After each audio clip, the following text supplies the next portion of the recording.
Ai-je mal fait de chasser le mari de ma petite soeur chez moi? Le mari de ma petite soeur est quelqu'un de... Je sais pas comment dire. C'est déjà le genre d'homme qui est toujours en train de mépriser les gens. Il est toujours en train de saboter les gens. Et ce sont nos voisins. Ils vivent dans la barrière, dans la cité qui est en face de chez nous. Et le gars, chaque fois qu'il vient à la maison, il a toujours faim. Et quand il arrive, s'il demande à manger une fois le temps, si je perds un peu le temps, je retrouve qu'il est déjà dans la marmite en train de se servir. Et donc, dernièrement, il est arrivé à la maison. Il a demandé à manger. Je n'avais pas préparé. Je lui ai dit, je n'ai pas préparé. Il y a juste le reste de nourriture. Et là, les enfants ont déjà mangé. Donc, il reste juste pour mon mari. Donc, rentre seulement chez toi et tu vas manger à la maison. Et j'ai dit ça et puis je suis allée me doucher.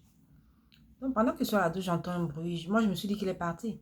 J'entends un bruit, mais je me dis, bah, peut-être il est resté à attendre, je ne sais pas. Donc, je sors de la douche. Je trouve qu'il est en train de manger la nourriture de mon mari. Je lui dis, mais qu'est-ce qui se passe? Imaginez déjà que ils ont deux enfants. Ils viennent à la maison tous les jours. Et surtout le week-end, ils passent toute la journée avec nous. Et à chaque fois qu'ils mangent, ils demandent toujours à faire emporter. À chaque fois. Ah non, quand il finit, ah non, tu prépares bien et tout. Mais pendant qu'il mange, il est en train d'insulter. Il est toujours en train de raconter comment sa mère préparait mieux, comment sa grand-mère était une grande cuisinière, qui n'a jamais vu une femme qui prépare plus que sa grand-mère. En dehors de sa mère peut-être. Toutes les autres filles d'aujourd'hui, elles préparent mal, elles ont les ongles, machin. Mais il est en train de manger ta nourriture. Il insulte. Quand il finit, maintenant au moment de partir, emballe-moi un peu de ce que tu as préparé, là, je vais manger ça après. Chaque week-end, c'est comme ça. Chaque samedi, c'est pareil. Chaque dimanche aussi. Donc, il faut faire la gamelle pour toute la famille.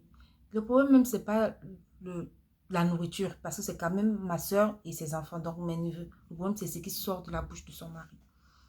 Comment il insulte. C'est d'abord le chat qui critique tout le monde. Il insulte tout le monde. Il malparle même de sa femme pendant qu'il est en train de manger. Il malparle même de ses propres enfants. Il peut insulter tout le monde.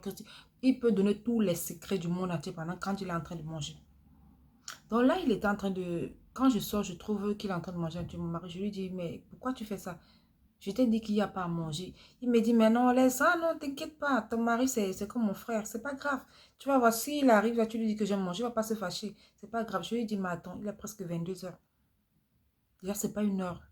Tu peux pas venir, c'est pas une heure de visite. Tu peux pas venir rendre visite aux gens à cette heure-là. Et en plus, tu arrives, tu demandes à manger. Le chez toi à côté, pourquoi tu n'es pas directement rentré chez toi? Tu me dis que s'il arrive, si mon mari arrive, il ne va pas se plaindre. Toi, tu te dis qu'à 22 heures, il va rentrer, il va manger quoi? Donc, il est sorti travailler toute la journée. Il va rentrer, il ne sait pas qu'il n'y a pas à manger. Il va rentrer peut-être avec la famille. Il arrive, il ne trouve pas à manger. À 22 heures, là, je vais faire quoi? Je vais acheter quoi pour lui donner? Tout est fermé à l'heure-ci. Et le gars, il est toujours en train de manger. Il me dit, arrête de bavarder, c'est pas un crime. Tu cries sur moi comme si j'avais tué quelqu'un. Hein, ce n'est que la nourriture, machin, truc. Et moi, étant tout énervé, je prends le téléphone, je pars dans la chambre, j'appelle ma soeur. Je lui dis, non, là, c'est abusé. Je ne vais pas souvent parler, mais là, c'est de trop. Vous savez ce que ma soeur me dit? Elle me dit qu'en fait, chaque fois qu'il vient manger, là, c'est parce qu'il ne veut pas rationner à la maison. Elle me dit qu'en vrai, là, elle évite seulement de me dire que la plupart du temps, il n'y a pas à manger à la maison. C'est pourquoi elle-même, souvent, elle vient avec ses enfants. Parce que le gars ne veut pas rationner. Apparemment, il est en train de construire une maison à sa mère. Et donc, il dit qu'il n'a pas assez d'argent parce que tout son salaire passe, passe dans la maison qu'il est en train de construire à sa mère. Et donc, il évite, il refuse de rationner dans sa propre maison pour ses propres enfants. Et donc, sachant qu'il n'y a pas la nourriture à la maison, c'est pourquoi quand il sort du travail, il vient d'abord manger chez moi avant de rentrer chez lui. Elle dit que parfois, quand elle a un peu d'argent, elle fait un peu de nourriture, elle mange vite avec les enfants ou elle donne aux enfants, elle garde le reste pour le soir. Quand il arrive, comme il connaît déjà que c'est comme ça, il commence à fouiller la maison pour savoir si, pour regarder où on a caché la nourriture des enfants. Et parfois, il prend la nourriture des enfants, il mange. Donc là, elle a surpris en train de vouloir manger la nourriture de l'enfant. Elle a arraché. Il avait même déjà presque tout mangé. Elle a arraché le plat. Mais comme il avait toujours faim, il est donc sorti comme si peut-être chercher quelque chose à manger à l'extérieur. Et c'est chez moi qu'il est venu. Donc, ça m'a donné une... Donc, j'ai piqué une crise de nerfs. J'étais tellement énervée que je suis venue arracher son plat, le plat qu'il était en train de manger. La nourriture qu'il était en train de manger, je lui ai demandé de sortir de chez moi. De sortir de chez moi et de ne plus jamais revenir. Ça me fait mal passer sur le mari de ma soeur. Mais dites-moi un peu, vous croyez que j'ai mal fait?